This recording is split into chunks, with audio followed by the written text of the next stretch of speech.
be lost. Laura, what was it like watching it happen? Very strange.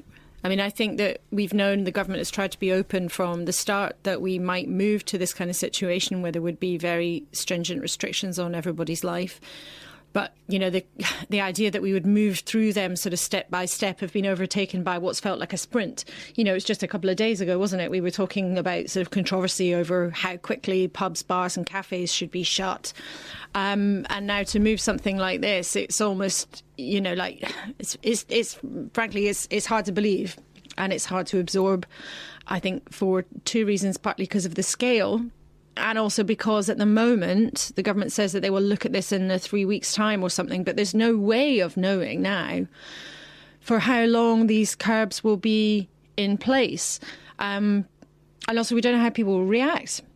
So it's like, here is a definitive message from the government that had been under criticism for not being clear enough. So there is now a very clear message, but the impacts are still hugely uncertain. And the big question, will it work? Will it have the desired effect on getting the spread slower, trying to keep it at a level where the health service won't fall over? Fergus, right, you sat down, you got your binder out. Is this because of the pictures we saw of people on the London Underground squished in a carriage today, or do they have access to more numbers about what's happening? Italy reached 233 deaths on the 7th of March, 15 days after their first death. We reached the same total on the 21st of March, 14 days later, 16 days after our first death. Now, since then, Italy's had over 6,000 deaths. We're on 335. So it gives you a warning about what we may see here in the next couple of weeks. I think the other thing that's interesting about it, though, is that these are a very, very difficult decisions to make that are being taken on a sort of hour-by-hour basis. And I think that's quite important to how we understand this. This is not kind of one dramatic set of things that has been introduced out of the blue from nowhere. It's something we've been moving to at a very, very quick rate, faster than anybody in Westminster thought we would do. But every day there's a fuller picture, and every day people will be looking for signs as to what's working or not. So today, for example, they were looking at the footfall of how many people went to the shops this weekend, how many people were getting on the tube, how many people were getting on buses around the country. And it was too many. And it was too many. You know, they were looking for, I can't remember if it was Fergus, you might remember either the chief medical advisor or the chief scientific advisor, who said they were looking for or hoping for a 70% reduction in basically sort of social contact and activity. Yeah, well, I can give you some figures here which are really startling. And if anybody is thinking about, well, does it really matter? One infected person, on average, will infect 2.5 others. And the chain of transmission repeats every 5 days. Now, if you do nothing and you have no restrictions at all, that one infected person, after 30 days, will become 406 infected people. Now, if you cut exposure by half, and so each person who is infected on average infects 1.25 people, after 30 days you'll have 15 people infected, not 406. That's a 95% reduction. So it really, really does work. And I suppose when you talk about a quarter of a person, that's because it's statistics, isn't it? Absolutely, Not a exact real world thing.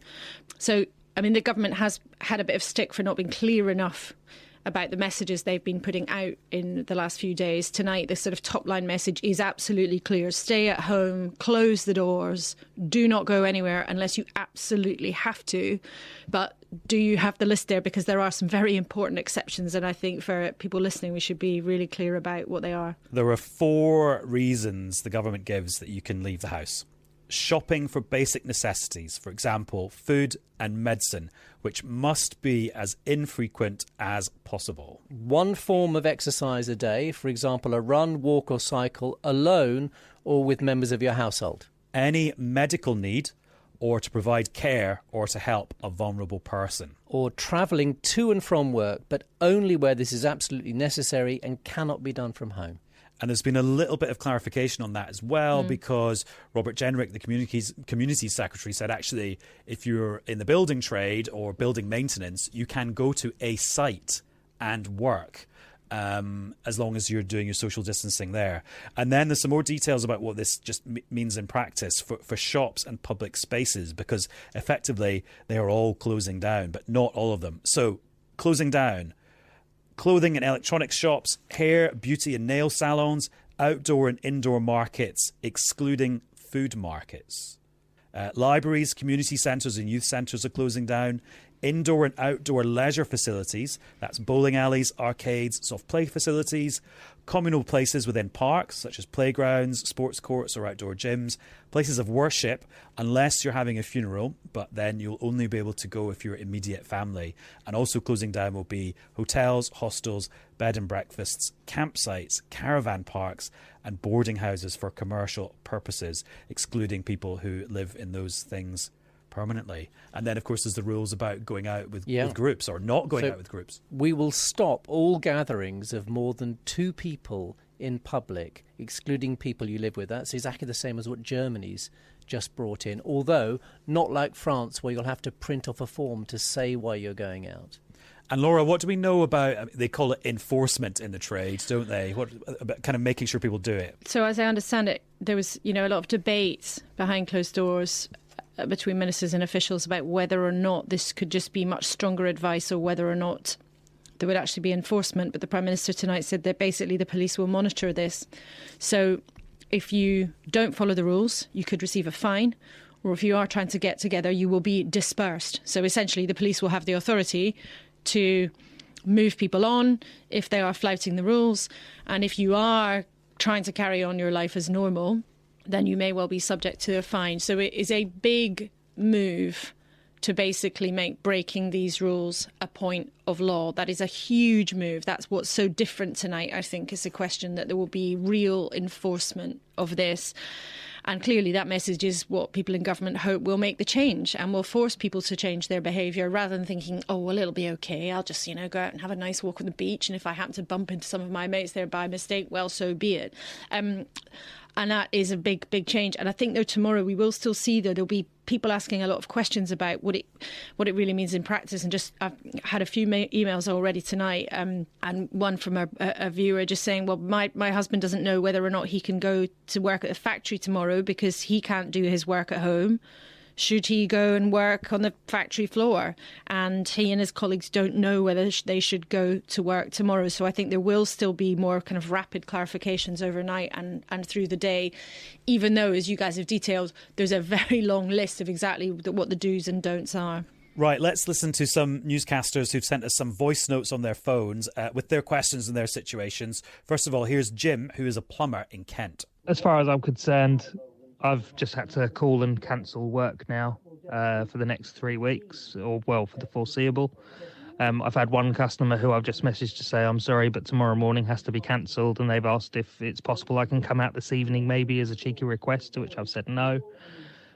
So I'm now spending my evening, should I say, cancelling all my work for the next 3 weeks. But I'm still told I have to live on £96 a week. So they've locked down the whole of the UK and not given us anything for self-employed at all. Brilliant.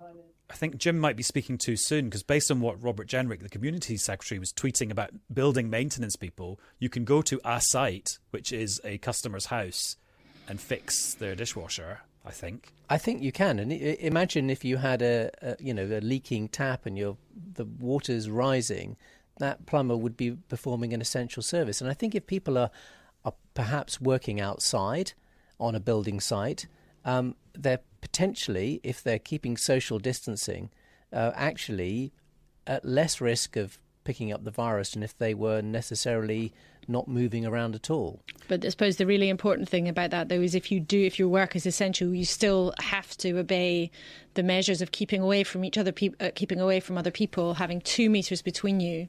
That rule applies to absolutely everybody if you're out and about and not just with your family. Right, let's listen to Fitz, who's a personal trainer from London. A personal trainer called Fitz. Amazing. If you're a person who's quite an active person, quite a physical person, and tend to go outside a lot, basically, I don't think I know a day where I don't go out, leave my house. Last 2 days I've stayed in my house. I'm sure it is going to put a real stress on people's mental side. Looking at the same 4 walls, basically being imprisoned. I can't see how people are not going to be tempted to go out. Although, Laura, I mean, people can go outside for one form of exercise a day. And the Prime Minister basically gave us a lecture on Sunday, didn't he, about the benefits of fresh air, which kind of explains why this has been such attention for him. I think that's right. And some people yesterday who were, horrified by the pictures of people swarming on the beach, or lots of people trying to go up Snowdonia at the same time, it looked like, were saying, well, hang on a minute. The Prime Minister said to people, oh, go out and get a spot of fresh air. It's good for you.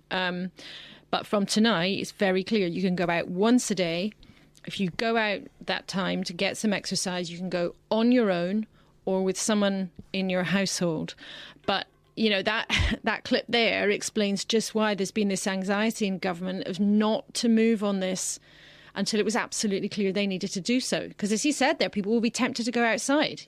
How long can people sort of really last doing that? Right, one more voice note from another newscaster. This is Paul from Newcastle, who owns a salon. The effects of the current lockdown means, in terms of business, we have no revenue stream coming in for the next few weeks until the lockdown has been lifted. We're very hopeful that the government are as forthcoming as they say with all the grants and the employee support. I would say my main concern would be on what they're going to do for the self-employed. We're still awaiting for a clear instruction on what is actually going to happen there. And we've got another self-employed newscaster, Nikki from Bristol, who's an illustrator. I work with fashion and beauty brands on packaging, social media, and I do a lot of live event work. All of this is completely dried up, and the only thing left to me is selling work on my online store, so potentially selling prints of my artwork. At the moment, I've got the shop still open, but I'm now wondering if I'm allowed out to post this work to people that want to buy it. I feel like I should be staying in, but I've got absolutely no support from the government, no income whatsoever, and this could be the only chance I get at getting some money in. Fergus, surely Nikki can go to the post office, the post box. She's not even going to the post office, she's going to the post box. Yeah, because otherwise she doesn't have any income coming in, and I think the risk of her, as long as she's not going out with other people, just going to post her artwork out, surely that would be within reason, because it's an essential reason why she has to get out of the house. There's such a pressure point, though, for the self-employed. I mean, we've talked about it a bit already. I know you guys talked about it a lot on Friday, but again today, I've had so many emails from people around the country just saying that they're self-employed. They feel they're not getting the same level of support on people who are on PAYE. Now, the government is sort of frantically trying to come up with something that would seem fair. The reason why it's taking a longer time is because there have been suggestions. For example, someone put forward a suggestion, I'm told, to officials that, well, you just have an average of what self-employed people have earned in the last 3 years. Well, what happens if you haven't been self-employed for the last 3 years? What happens if you have an average and somebody who was, I don't know, a highly paid barrister who'd been earning an absolute fortune?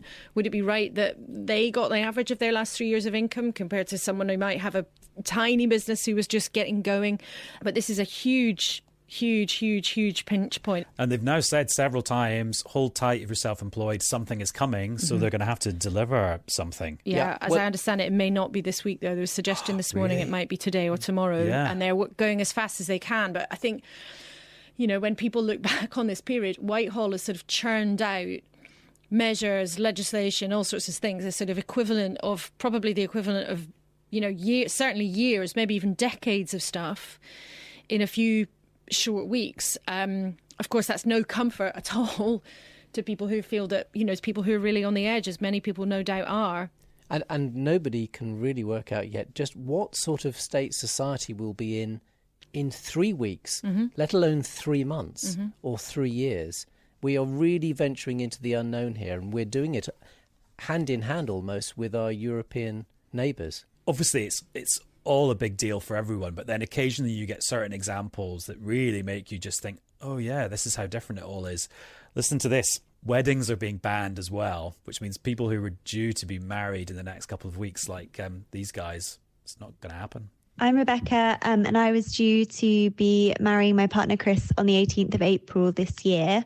We've obviously had to make the decision to postpone our wedding, and we've now got a date in November. I think hearing the news from the Prime Minister this evening was not really a surprise to us. It's something that we've been talking quite a bit about over the last few weeks, and postponing was probably going to be our option anyway. We kind of weighed up whether it was worth doing a much smaller service in the church and then having a party another time. But I think we decided that with everything going on, it would just be a bit of a risk to everybody's health to ask anybody to be there. Thanks to Chris and Becca for telling us about their big day. That's Hold on. have to be Thank on a you, different Chris and day. Becca. I'm Yeah, so hold on. sorry for Chris and Becca. I know there's something really... I know a lot of people listening to this, and probably a lot of people watching this, will be trying to wonder what it means for them and feeling very, very worried. But there's something really desperately sad about people's weddings being cancelled, because I'm an old softie at heart, really. You know what, despite it though? all. When it's back on, we might invite ourselves. The first newscast wedding, Adam.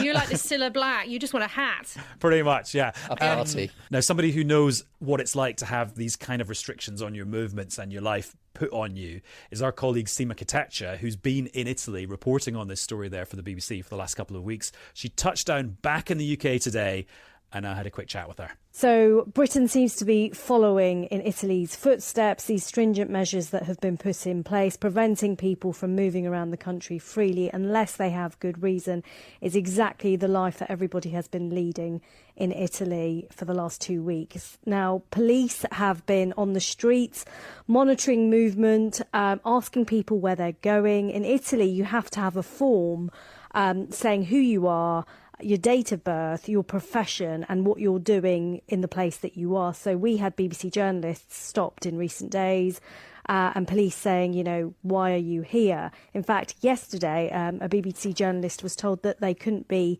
300 metres or more away from their home. So the measures actually that were enforced 2 weeks ago are even more strict now.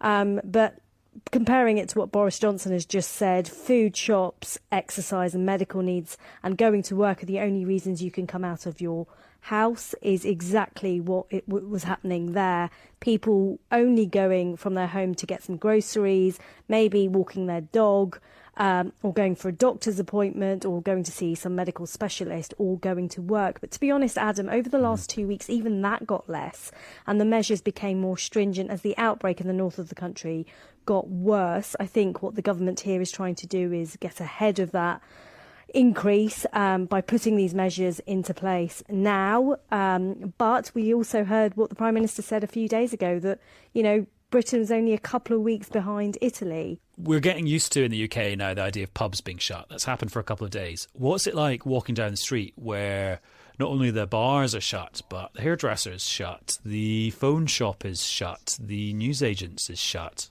It's like something out of a movie, Adam. It feels really surreal.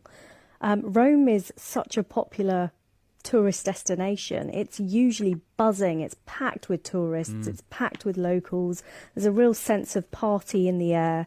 Now it is like a ghost town. It's eerily quiet. The streets are empty.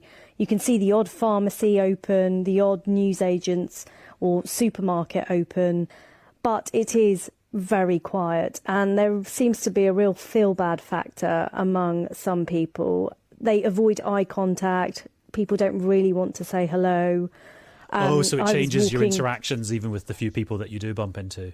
Absolutely, yes. And just walking along a street with my producer the other day, we thought we were a metre apart, but a woman stopped us and said to us that, you know, you need to walk further apart from each other. Right. And she was rather angry and annoyed with us and kind of made her feelings abundantly clear. So Laura, Sima making the point there about, well, actually it changes people's interactions with each other when you even do see people on the streets, but also that, these things can get ratcheted up in terms of the restrictions themselves. That's right. They could still, and it's worth saying, you know, from a Whitehall nerd's point of view, the government has not chosen to trigger the Civil Contingencies Act. Now, that's the kind of piece of legislation that exists for a moment of kind of dire national emergency. You know, if we were in wartime or something, you know, unbelievably dramatic has happened, clearly this is a very serious and precarious position. But we're not in that kind of stage or that kinds of things that we've seen in other countries at this point. And the point of, you know, doing this now is to try to have an impact on the numbers, right? I mean, that's why they're doing this, is because they think that at the moment they've got no choice but to act in this way. Fergus, the big decision taken at the weekend was to trigger the shielding programme. Just explain to us what that is, who it affects and what they're going to have to do. So this affects 1.5 million people. It's not age-related. It's 1.5 million people who are the most vulnerable, who've been told they should stay at home and really not go out at all for 12 weeks. And there's a big group of people who will all be contacted individually, but there are people who've had organ transplants, people with cancer undergoing active chemotherapy or radical radiotherapy for lung cancer, some blood cancers, severe respiratory conditions like cystic fibrosis, severe asthma, and so on and so on. And they are being told, do not leave your house at all, even for shopping. Don't go out for exercise for 12 weeks. And if you live with someone, minimise the amount of time you have with other family members and keep 2 meters away from people you live with. If you can, you sleep in a separate bedroom. If you can, you don't share a bathroom. If you share a kitchen, do it while there's a rota. I mean, it's really, it's as severe as that. And I suppose that's because those people are people who've either got incredibly weak lungs because of a condition they've got, and we know that coronavirus, if it's really bad, hits you in the lungs, or also if you're receiving treatment that just destroys your immune system as part of the treatment. Exactly. And imagine the restrictions that we're all feeling now and thinking, God, this is going to be tough. But how tough that is, that you can't go outside. And they said if you can potentially sit on your front doorstep, but if anybody comes up to you, make sure they stay 2 meters away. And one of their pieces of advice is you constantly watching the news can make you feel more worried, and you might want to restrict your watching, reading or listening to media coverage of the outbreak. And you can understand that. Not the coronavirus newscast, though. No. I wasn't going to be the one to say it. Or BBC News. I don't think we should use this as an opportunity to plug our product. No, of course not. But I think that the public information messages are hugely important. I mean, it's hugely important that people get the messages about what's happening. Just interesting, we are recording at what time? At 10 to 11. Very late. There's a bit of online chatter about some employers telling their employees they expect them to turn up tomorrow, even though you might imagine that their businesses aren't necessarily essential. Some of the big retailers seem to be suggesting to their staff that they should be going to work, which is, of course, contrary to the message from the Prime Minister, which is unless it's basically a chemist or a food shop, you're shut. So let's see. Yeah. But then again, so much of this is just to get most people to get the message so that most people stay at home. But then, of course, as soon as you then say that, you're like, oh, so it's just most people. And that's then when people take it on themselves to go, oh, actually, well, I can go out. It's absolutely jaw-dropping how society and life has changed in the space of 10 days. One thing has not changed, though. I'm still trying to make Nisolation happen.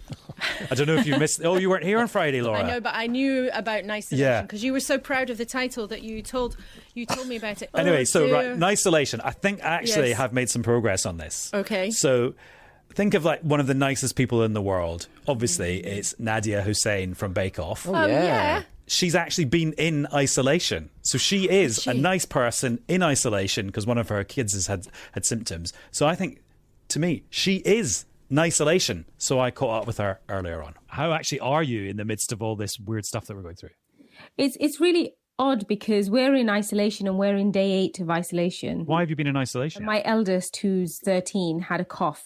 So just before before the schools had been shut down, he'd already had 3 days off school. So we were in isolation. So we've had about 8 days in isolation now. So it is really weird, but we're trying to be really positive and looking at it as an experience to be able to reconnect with each other because we're always so busy. So we have to look at it in a positive way. Otherwise we would go mad. Do you have some tips that you could pass on to people who maybe haven't had to go through a period where they felt anxious before? I've had to be really strict with myself and say, don't wake up. I've not allowed myself to wake up in the morning and look at the news straight away because you get caught up in all of this otherwise. And just carve out a bit of time that's quiet for yourself. Exactly. Some people might be used to being alone in a house, but allowing yourself to do something a bit, yoga, a bit of meditation and fresh air, just opening the window and looking outside is just... I have never appreciated what it feels like to open a window and just feel just listen to the sounds and watch my neighbours. Let's talk about cooking now. What are you going to do to get the nation cooking this week? I'm trying to use my social media platforms to get people to cook, but also to get them to think about waste and think about what to save. And I started off the tail end of last week with teaching everyone how to make a scrap soup. And it's something that I've been doing for years. And I thought, well, I can't, it feels selfish to do this all by myself. I think it's really important to share the things that I do know and the things that stop me from wasting. And so I'm sharing recipes of things that I would never, ever throw away and teach people how to use things up. Actually, I might interrupt you there, Nadia, because we asked some newscasters to send in their questions, and Laura from London sent in this exact question. How long are leftovers good for? Does it vary depending on if it's meat-based or vegetarian? And what about cake? Yeah, you can freeze cake. And I have a freezer drawer full of cake, which you just thaw out and then you just eat it. And it tastes exactly the same as if it had come out of the oven. Leftovers are fine for a few days in the fridge. And also, they can last for a couple of months in the freezer. Leftovers, once you thaw them out, you eat them straight away. Okay, right. Let's listen to Rob from Hampshire. My question is, can you recommend any nutritious meals which we can prepare and freeze now in case we need to self-isolate or we get ill ourselves? I would go for lentils because they are lentils, they're really good for you, and you can make them in bulk, and a little bit goes a really long way, and you can vary what you do with them. You don't want meal times to be boring, because actually that's kind of one of the few things that will be really exciting, is to have a really nice meal. So things like lentils, cooking them up and varying them up a little bit. So making a lentil bolognese with one, and then maybe making like a shepherd's pie with another, and they're really good to freeze. Here's our last clip, and this is my colleague Nick Erdley, who's a political correspondent, so is working super hard at the moment. Here's what Nick wanted to ask. I've always said I would get better at cooking at the right time, and now feels like it. I'm celiac, so need some gluten-free recipe ideas. I am a big fan of chickpea flour and potato flour, but chickpea flour is readily available, so I would highly recommend going and buying some chickpea flour. Chickpea flour is really good for you. It's gluten-free, rice flour, and that's a really good way of using up, like when in any kind of standard recipe, you can use chickpea flour. What would be your message to people who are maybe panic buying or buying more than they need when they go to the shop? I just think people need to stop, because we have to think about our elderly, and we have to think about our NHS staff and everybody who's working round the clock to keep people safe. I think it's really unfair what's happening. But I suppose, how do you know what's the right amount to buy? This is why I think it's really important to teach people how to not throw things away, and may perhaps this is a really good chance for everyone to learn that, the things that we'd normally chuck in a compost bin, to use that and to utilize our freezer and utilize the fridge, and make sure we know how we're preparing and storing our vegetables and our fresh produce. Now, are you doing one of your big broadcast cooking things this week? Yes. So on Wednesday, I am doing an Instagram live at 5 o'clock, and I will be cooking a sweet corn chowder, which is a really simple recipe. It doesn't need very many ingredients. I've given 2 versions of the recipe where you can have a vegan version as well. I think for me, more than anything, I think a lot of us are looking for things to do to occupy our minds, and I think it's a good distraction. Cooking is a wonderful distraction, and it's really great if you're feeling anxious. So you've got the kids at home, you've had them there for a few days. Have you been doing any homeschooling with them? We have been doing it from home, and we're a little bit more relaxed in that they get to finish half an hour early than what they would normally at school. This is a big job because, I applaud all the teachers who work really hard to teach our children, but we're dealing with something much bigger than just educating our children. We have to look after their mental well-being as well. So I'm trying to be really mindful of that. I don't want to bombard my children and kind of scare them into like, you've got to be really strict about this, about your routine. I just kind of like, we're relaxing it a little bit and letting them, they have to do what they need to do, what they've been sent by the school. But otherwise, we're trying to make sure that they're okay and they're not worried about anything. And they can have as many toilet breaks as they want. That's made me feel a lot better. Yeah. Well, I've now found out you can freeze cake. Yeah. I didn't know that. Yeah. You can freeze cake. Did you know that, Fergus Walsh? No, it never lasts long enough to be frozen. And I'm going to make a pledge, because Nadia's doing this big Instagram cook-along on Wednesday of sweet corn chowder. Of course, I confessed to her I don't like sweet corn, so I'm going to make it with peas instead. Pea chowder? Pea chowder, yeah. That sounds very healthful. That sounds like a good thing for people to have. I don't know what else goes into it, but I will make the pea chowder and, pea chowder for all on Thursday. I've just realised I haven't had any dinner. Okay, well, you probably won't get any at this rate. Never mind. It's been one of those nights. Had a few thank things you both. Thanks to Nadia, and thanks to all the newscasters who were reacting to the big news today as well. And we'll be back tomorrow. Bye. The coronavirus newscast from the BBC. Thanks for listening to the coronavirus newscast from the BBC. You can subscribe on BBC Sounds or wherever you get your podcasts, and we'll talk to you again soon.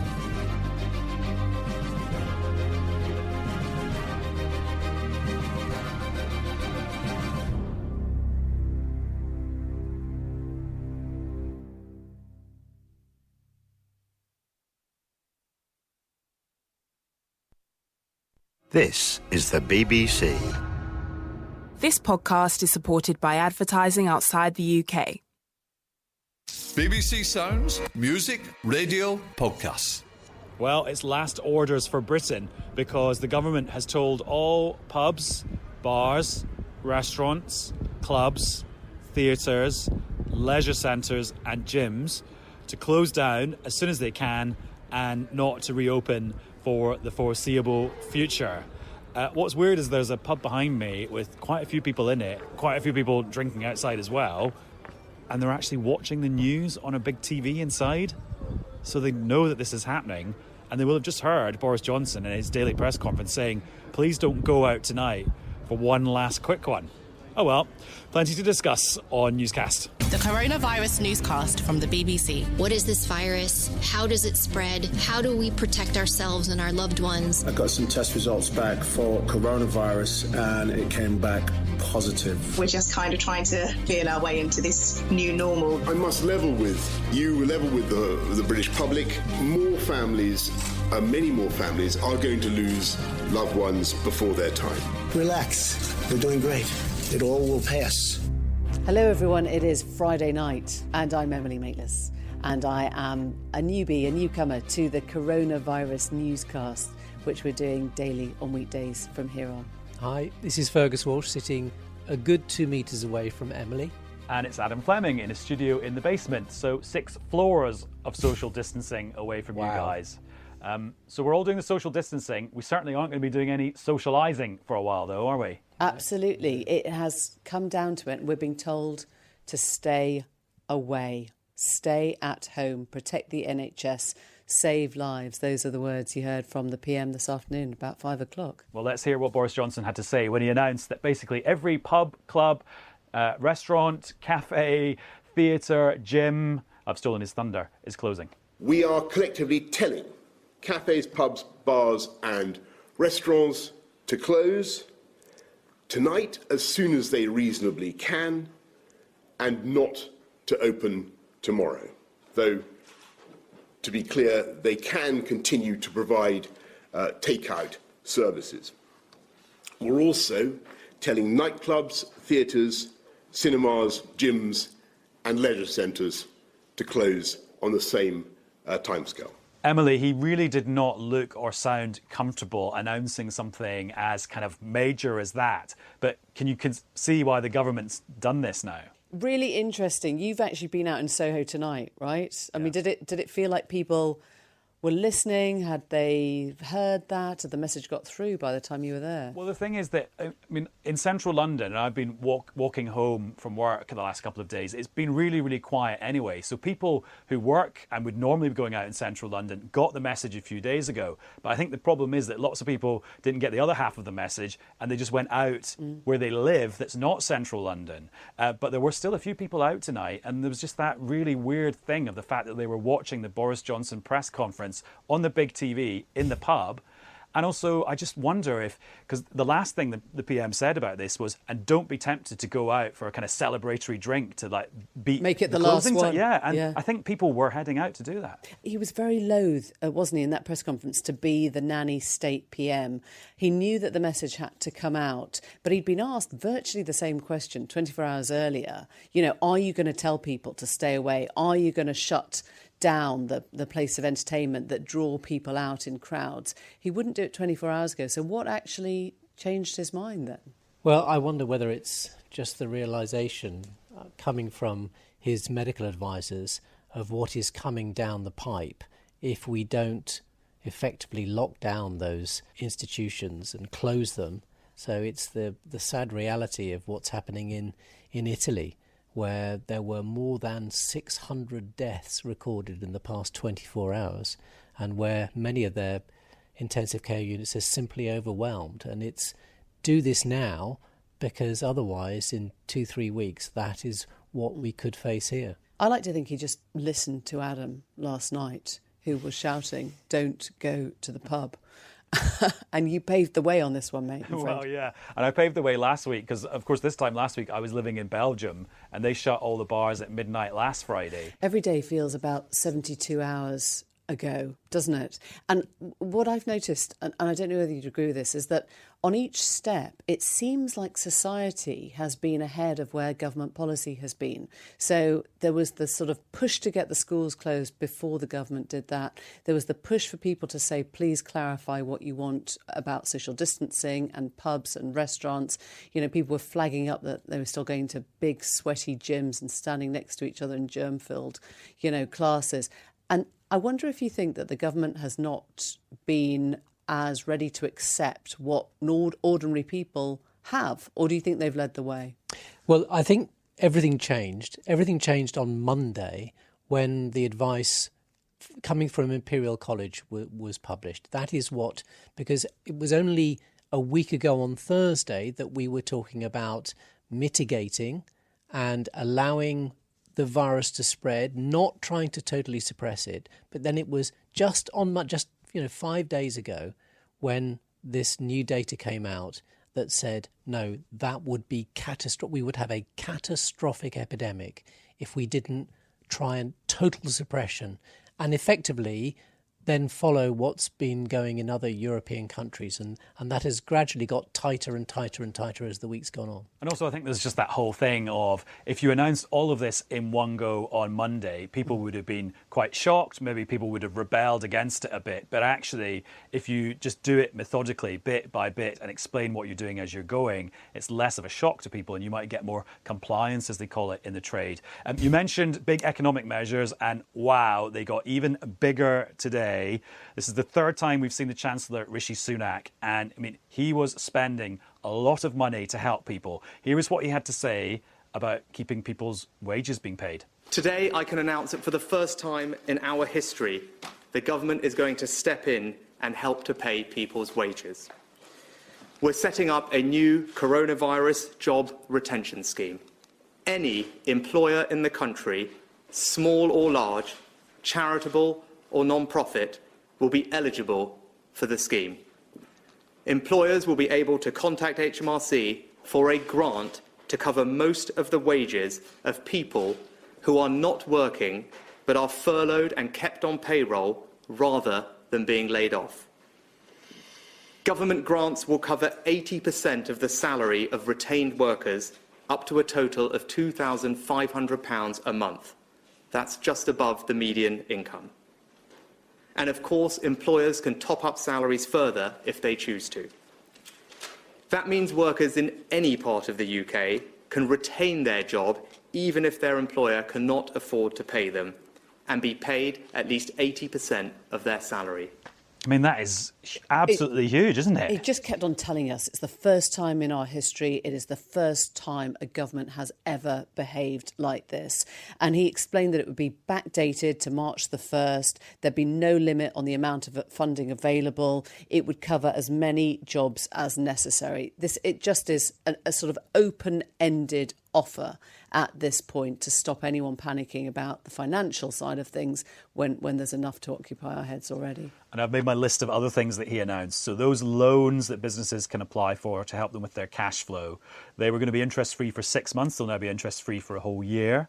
People will be able to defer their VAT payments. So businesses have to send the VAT that we give them when we buy their stuff to the government at a later date. That'll be an even later date to help them. Universal credit, the allowance you get for universal credit is going up. Self-employed people will be able to apply for universal credit as well at the same rate as statutory sick pay.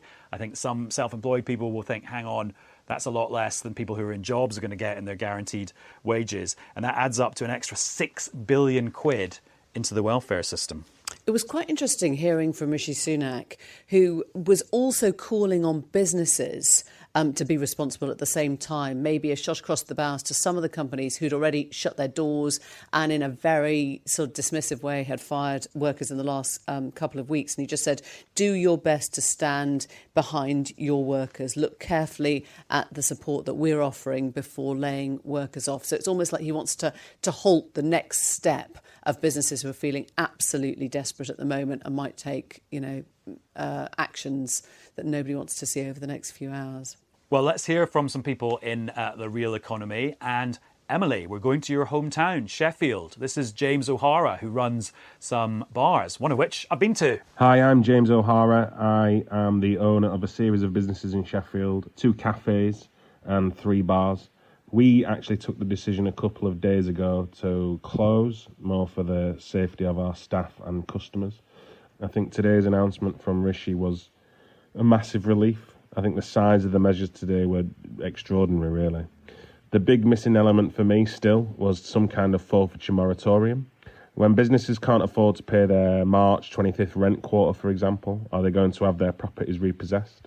And if they can't pay in the following quarter, what then? Oh, yeah, so that's interesting, though, because all the measures for businesses are about cash flow, making sure that they have money coming in when they've still got money going out and not got customers coming in. But actually, James is making the point there's a whole big kind of commercial property thing that you've got to worry about as well. They made measures for business rates, but what you're imagining now is a high street where all these properties are basically just paused. I mean, we're hearing today these measures could last up to a year. And actually, if you imagine those shops trying to, keep hold of their space without anyone going in or out, really, for the best part of a year, you can't actually get your head around that stuff at the moment. But that's why they just need to hang on to the properties themselves. And the bureaucracy that will be involved in issuing the money, I mean, just how is this going to happen smoothly? Well, and also there's going to be multiple processes because the stuff for the grants to pay the wages, that system is being worked on. It's getting built from scratch and it will not be ready till probably sometime in April. But in the meantime, the businesses applying for the loans have to go to their bank from Monday because the loan scheme will be in place from Monday. Wow. And then you hear that there are thousands and thousands of people calling HMRC every day to just get advice about whether they can hold back on sending in a bill and all sorts of stuff like that. Right, let's hear from somebody who's got a super glamorous job. It's Naomi, who's cabin crew. Hi, so I work for an international UK-based airline, and as you can imagine, the financial stress is at an all-time high at the moment. So if the government are saying they're going to pay 80% of each individual person's wages, what if the company still makes you redundant? I mean, can you still argue that? And yeah, Rishi Sunak said it. This is about companies keeping workers on or giving them reduced hours. Companies can still fire people, still make them redundant. And then in that case, those workers are reliant on the benefit system, which he's also put extra money into. And presumably that airline sector is going to be one of the most fiercely hit of anything. I mean, we've seen layoffs already announced. We've seen the trouble that BA and EasyJet and Ryanair have sort of, I think Ryanair less so, haven't they? But they've all talked about the kind of cutbacks they're going to be making to the services, which means the number of jobs. And that is going to affect how many people they employ inevitably. Fergus, when do you think is the next time one of us will get on a plane? It's a really good question because I'd love to go and film in Seattle where they're injecting volunteers with the first vaccine in the world. But of course, we're not going anywhere. You may well soon be asking, when will be the next time one of us gets on a train? With the cutbacks that are happening, the services going down to a Sunday service, less and less long distance transport. I think we're going to be potentially relying on our cars more. And I've left loads of my stuff in Brussels and the Belgian government has just closed the border. So don't know what's going to happen with my stuff. Anyway, right, let's listen to Victoria. She's a freelancer. Let's hear how she's feeling. Hi there, my name's Victoria. I'm a local optometrist living in London, which just means like a freelance optician who gets hired day by day at a daily rate. So the problem that's lying with the people like myself at the moment is that no site tests due to social distancing and everything, which rightfully so. But the thing is, if we don't get hired, we obviously have no money for that day, which is an ongoing problem. And the thing is, we have no idea how long this is going to go on for. And I would imagine a hell of a lot of other self-employed people are in the same sort of bracket. So the question really just is, I've heard it a lot on a lot of people's lips, but I haven't really heard many answers for it. Is the government doing anything for people like myself or other self-employed individuals? Yeah, it's, again, back on the benefit system. And also, if you've got a self-assessment tax payment due as a freelancer, that's going to be deferred to next year, again, to kind of help self-employed people with their cash flow. But Emily, have you got lots of mates who are self-employed who are just like tearing their hair out? I think Victoria's case is really hits home, doesn't it? Because she's actually been told not to do the job that she's doing. There is no way that she can do that while social distancing measures are in place. It's confusing, isn't it? I mean, if Victoria's doing freelance work and she's being told, I don't know, maybe that's because fewer people are showing up to those appointments, so they don't need the freelancers. But she'll have to go to universal credit now and claim universal credit, which is a very different place to be from somebody who was getting, full-on daily rate 3 weeks ago. And as we were saying, it's a lot less than the up to $2,500 that people with salaried staff, regular jobs are going to be guaranteed for. Right, Fergus, SAGE update. We've been waiting for this all week, and SAGE, the scientific advisory group for emergencies, headed by Patrick Vallance and the CMO Chris Whitty. I love the way you're holding your arms out in a sort of slightly Jesus welcoming way. Well, it's just that they are. This is the stuff that I find very interesting, because this is the stuff, and I've only got a few pages of it here. There are loads and loads of reports. This is what everything is based on. Yeah. This is why the lives of 66 million people have been turned upside down. It's based on the advice in here, and really some extraordinary detail, because you'll remember only 24 hours ago Boris Johnson said 12 weeks to turn the tide, and we can stop coronavirus. What was his form of words? It was send it packing. Send it packing. Well, he may not then have fully read the report here, because there is a one-page consensus view, which is very handy for journalists who are on tight deadlines, that says that the only way to try to keep a lid on coronavirus and prevent critical care facilities being overwhelmed is to have the restrictions in place for a year, with the severest restrictions that we have now in place for at least 6 months of that year. And the way I describe it is, it's a bit like having a tap, and you turn the tap off, you suppress the virus, and so then after a few weeks, the cases in intensive care start to fall, and then you allow the virus to spread again, and gradually the cases rise, and you keep turning the tap on and off to control the flow of patients into intensive care, because at the moment in Lombardy, they're being overwhelmed. Can I just ask you something? I mean, we all kind of gasped when Wuhan was building, hospitals in 6 days. But at that point, why weren't we thinking we should be doing that? Instead of saying we've only got a finite number of ICUs or of hospitals or intensive care units, why weren't we going into overdrive at that point and saying, if they're doing it? And I know the Chinese work really fast on these things, but there were a couple of things that I found extraordinary, that it was only this week that we were contacting manufacturers to say, can you make us some ventilators? I mean, back in January, that possibly would have been a good idea, because we've been watching this, and China has given us time to prepare. We literally all saw it, didn't we? We watched the diggers and the builders, and we went, oh, that's not going to happen, and then it did. they built those hospitals. Yeah. Also, Fergus, I'm glad you're a fellow document lover. I would recommend everyone who likes facts and details and things in black and white to go and look at the one-pager that you were talking about. I'll tweet a link so that everyone's got access to it. But it's really worth reading because it's really clear, it's really stark, and also it's fascinating because you think that's the sort of thing Boris Johnson gets passed across his desk by a civil servant, where the civil servant goes, Prime Minister, you need to read this. And can I give you some more data? Oh yeah, there's loads. Bring it on. Okay, so the things that I found that really jumped out at me.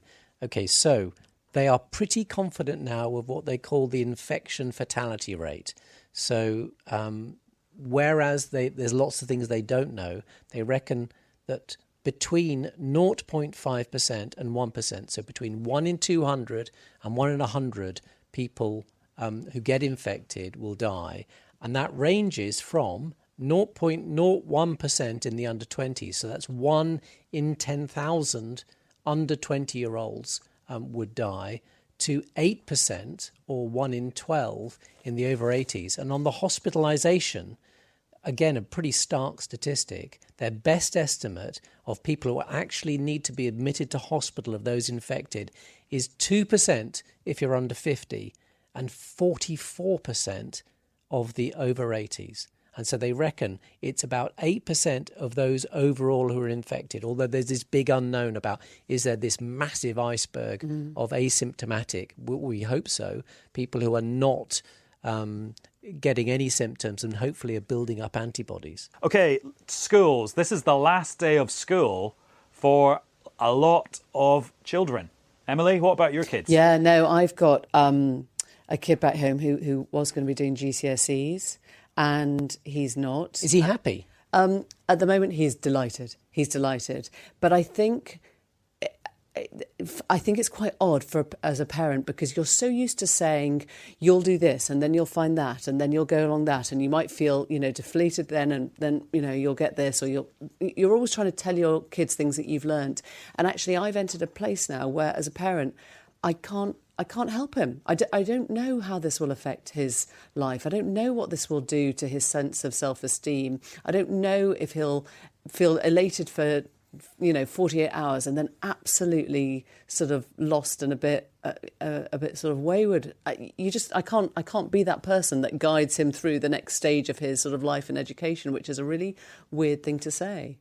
A massive sense of anticlimax for a lot of kids. And now they're learning, that it will be a mixture of mocks, it will be a mixture of teacher sort of, report. Now, some of the kids, he had mocks back in December.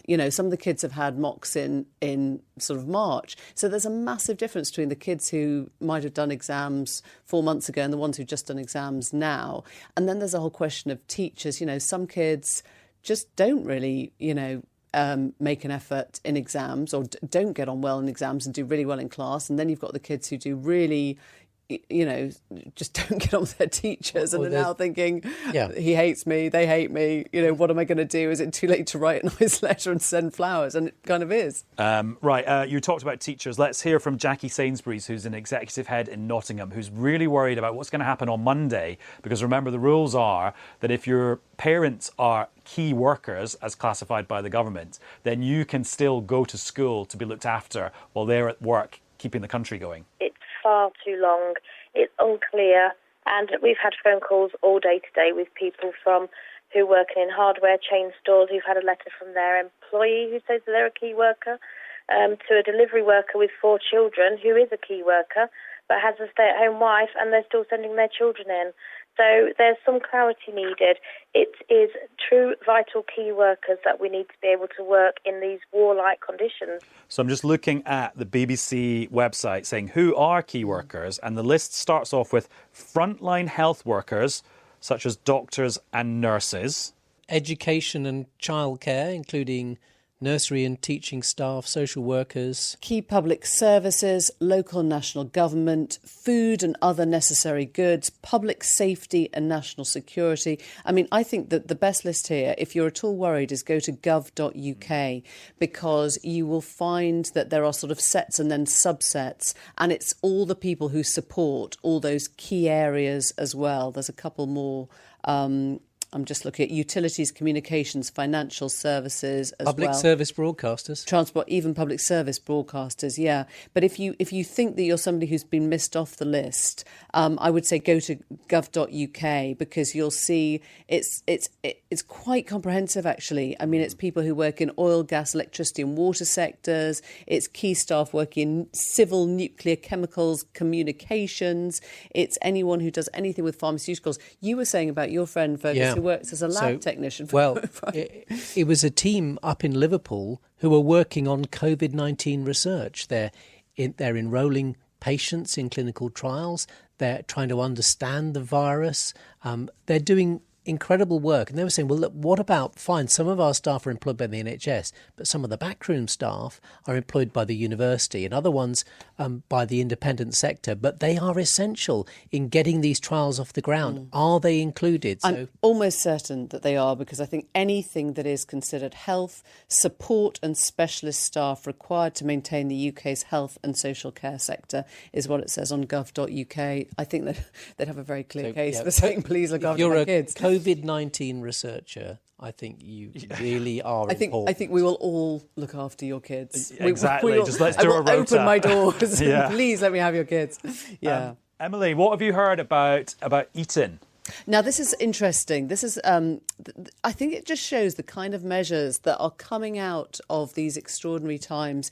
Eton College, I don't know, best known school in the UK, probably in the world, is now saying they've got all these empty beds. They sent their pupils home this week, and they're thinking about what they can actually do to use the school's extraordinary facilities. And they've now decided they're going to try and offer around 1,300 beds to key workers, to emergency workers, NHS workers, people generally who are well but who might have to isolate from their own families if they are, in lockdown.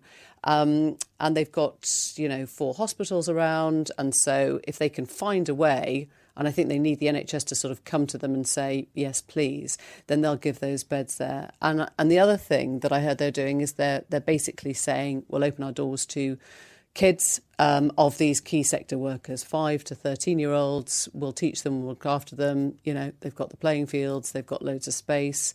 And I guess the idea is that, if you can at this point, you should. And if people see them doing it, then they want others to do it too. Yeah, it's just down the road from me in Windsor. And the Queen is in Windsor. What's she sitting on? 700 rooms in the castle, do you reckon? It's the largest inhabited castle in the world. But is it very inhabited, or is it just inhabited by a couple of people? Yeah, Fergus, are you basically suggesting that the Queen should do what Eton is doing and throw her doors open to the nation to come and bunk down with her? No, I didn't say that. Okay. It did sound a bit like that. I wonder if the castle's still open. So the National Trust, for example, they've closed all the houses, but actually all the kind of parklands and bits of wilderness that they own, I think, are all open for people to go and do exercise on their own. We need our trees more than ever. I mean, sorry, at the risk of sounding like Rory Stewart at this point, you just need greenery, don't you? I mean, I've noticed people are starting to take up running now that haven't been running for years. Yeah, and a point about self-isolation, because I get lots of questions sent on my Twitter feed about, can I go out? Can I take my dog for a walk? Yeah. Yes, you can take your dog for a walk. Yes, you can go out for a run. Just don't go out for an organised group. Go out on your bicycle. You can still do that as long as you distance yourself from other people. So no tandems? No tandems. And finally, as they used to say on Newsround, which I used to work on many years ago, so I've got a new slot, which is making the most of social distancing. And all slots need a name. So I've come up with, wait to hear this, don't groan, Nice-olation. Yeah, I love it. Oh, that's not bad. Are you one of those people secretly enjoying yourself, Adam? No, definitely. I'd much rather this was not happening, just to be clear. But I do want to make the best of a bad situation. So that's why I sent a tweet out to people saying, we're going to do this thing called Nice-olation. Don't complain about the name. Send in your ideas. And this theme this week was, how are you going to carry on your weekend plans when none of us can actually go out? And we got loads of weekend plans, including the guy who said, I'm just looking at a map to work out where I can go for a walk, and sent me the floor plan of his house. Lucky people who have stairs. I'm jealous of them. Then there's a person who sent the picture of I've invented a new cocktail called a Quarantini, which is gin. I got that one. With lemsip in it, which sounds gross, mainly because of the gin. And we got this from Johnny, who gave us a little musical interlude.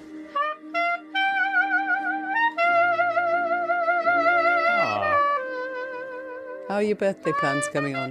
You a fan of a pub quiz? Perchance? Oh, I love a pub quiz. Oh. I used to do a pub quiz with Hugh Grant. Really? Did yeah. And was he good? I think medium. Emily, you are so showbiz. But you've also come to the right place. Have we got Tom on the line? Yes, you have. Hello, Tom. Where Hi, are Tom. you and what are your pub quiz credentials? I am in Yeovil in Somerset, and my pub quiz credentials are that I attend a lot of pub quizzes. Yes, the best credentials ever. Are you going to ask us questions? Yes. Come on, Tom. Oh, no. I'm finally excited for the first time since So this is a pub coronavirus quiz erupted. that you can do when the pubs are shut? Yes, only if you have Tom. It's condensed to 3 questions, 1 question on each round topic area. So the first is general knowledge. So question 1, which European capital city was built on 14 islands? That's which European capital city was built on 14 islands? European it's going to be one of the Baltics, isn't it? Riga? Stockholm. That's the one. Well done. That Stockholm marathon I did came in handy. Oh, you just dropped that one in, didn't you? What was Were there your a lot of time? What bridges? was your time? 4 hours 47 or thereabouts. Go away then. Yeah. Right, we'll move on swiftly to the science and nature round, or question. I'm looking which at you, is Fergus. Yeah, I know. 2. Which Apollo 11 astronaut did not set foot on the moon? The guy in the... Buzz. Was he Apollo 11? Buzz Aldrin? No, he will have done, won't he? I can't remember. I'll know it as soon as you say. Can you give us a hint? Who are the other ones? Neil Armstrong. Buzz Aldrin. And the other one. In the command module. Starts with an M. Michael. Yeah. Michael. The name C. Collins. Michael Collins. That's the Yes! Yes, I get half a I point. think we've definitely With the- got there. The heavy hint. The heavy hint. If only pubs were so we generous. get half a point. Johnny. Question 3 is a quotes round. So who said this? "'Tis better to have loved and lost than But never, never to have loved at all." Somebody in Shakespeare. No. Oh. I think... Was it in English? Did they say it to Emily in an interview? You're a big fat cheat. Get your How did phone you get away. that phone down? Oh, sorry, That's it's got how the- Adam it's got does the pub instructions quizzes. from Tino on it, sorry. No. Better to have loved and lost. Oh, is it? No, it's not Keats, is it? Jacques Prévert. That's what I'm going to say. Nope. So, can you give us the century? 19th century. Oh, I bet it was Elizabeth Barrett Browning. See, I said Keats, so look, that's Was pretty it good. somebody who sat on a sofa with a dog? Elizabeth Barrett Browning. Do you give up? Yeah. Shelley. Go on. Lord Tennyson. Oh, look, I was Oh, yeah, so yeah. close. I was so close. Yeah, very close. Okay. So that's it. I think that's probably 2 out of 3. I'm not sure I count question 2 as a... I'd be honest and just say 1. We're rubbish. Oh, yeah. Well, Go oh, on. yeah. Because then there's room for improvement. It's like Strictly Come Dancing. You've got to come back next week, and if we do well, everyone will think we're amazing. Well, exactly. Thanks, Tom. And Tom's been doing his pub quiz with his mates over the internet. Like, thousands of people have been doing this weekend, or are going to be doing this weekend, because loads of people got in touch with the old pub quiz thing. Right, we've got a Mother's very Day. important public service announcement. Actually, here's my quiz question for you, then. Fergus. Is it okay to go around to your mum's house with some flowers and a bottle of Prosecco and celebrate Mother's Day? Yes, if you leave the flowers and the Prosecco on the doorstep. Sorry. So do not visit your elderly mum if she's in the at-risk category. That's wrong. That is wrong. What? You're not meant to go and visit anyone at all. You're right. You're not supposed to be having friends round. No. You're not supposed to be having family round, and you're certainly not supposed to be, cuddling up to your mum. So why didn't the Prime Minister get that quiz question right when he was asked in the press conference this evening then? He was asked that directly. Are you going to see your mum on Mother's Day? And it took him a long time to sort of explain what he was going to do, and he was going to be very busy. And then he said, yes, I'm probably going to see my mum. Now, that's the wrong answer. That is the wrong answer. That is not the answer that the health experts want to hear at all. It's really important that there is no socialising, right? Yeah.